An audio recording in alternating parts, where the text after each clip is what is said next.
everyone. Thank you for being here.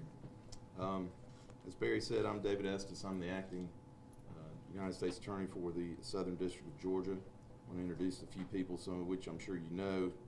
Sheriff Dean, and with him from Lawrence County is also Major Stan Wright. We have Devron Ramcharan, who is our group supervisor, DEA in Savannah. There you go. Okay. Henry Countryman, who's supervisory special agent with the Bureau of Alcohol, Tobacco, Firearms, and Explosives, and John Harper, who's an assistant United States attorney for my office and the lead prosecutor in this case. And I appreciate all of those individuals joining us here today. You know, we say in law enforcement it takes a network to fight a network, and today's announcement is a powerful example of a network of the good guys in law enforcement working together, federal and local, to take down a drug trafficking conspiracy in this community. We're here today to announce the unsealing of a federal indictment in the United States v. Monroe et al., which we refer to as Operation Monroe Doctrine. The indictment primarily focuses on an investigation going back more than a year and a half. However, the drug conspiracy part of the investigation goes back much longer than that.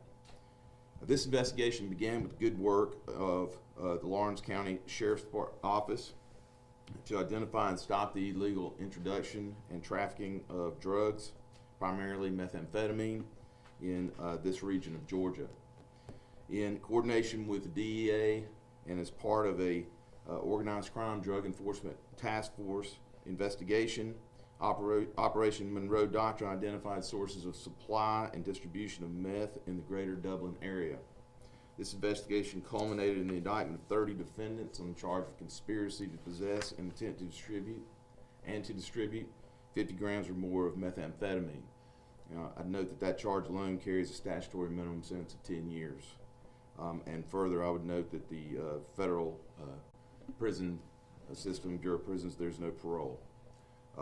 Additional charges in the indictment add up to a total of 56 felony counts against these defendants, including multiple charges involving illegal possession of firearms, and that's where the expertise of the ATF came in to assist in this particular investigation.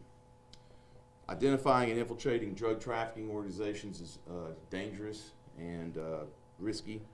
And in this particular case, it's of note that there were 77 firearms seized during the course of this investigation, including an automatic weapon, a short barrel rifle, and 4 homemade silencers. We don't always do press conferences about all the cases that we do in the Southern District of Georgia. This one was one where we felt like it was important for the community and the citizens of the Southern District of Georgia to know that with the limited resources that I have as the U.S. Attorney, we have to focus those on the most important areas that we can in the district to have the biggest impact.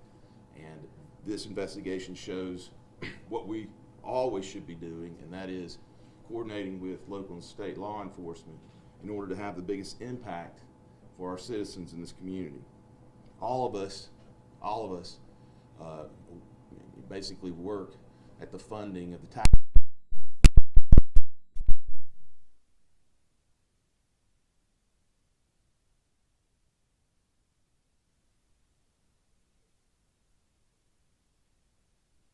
Anytime we have an opportunity to highlight that and show citizens that these folks are working hard on their behalf to keep them safe, we want to do that. And I believe this operation, by any measure, will keep the citizens of Lawrence County safer.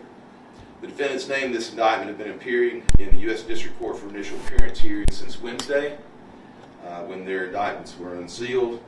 Additional hearings will take place as required for all the defendants, and I want to remind everyone here in the press that those named in the indictment are considered innocent unless and until proven guilty. We want to thank Lawrence County Sheriff Larry Dean and his department, along with all our law enforcement partners, for their outstanding work in this case, and it was outstanding. It needs to be noted. I'll now call on Sheriff Dean to say a few words, and afterwards we'll take questions, but I asked that you please understand this is an ongoing investigation, and that we may be limited in the answers that we can give you to your questions. And I apologize to you in advance.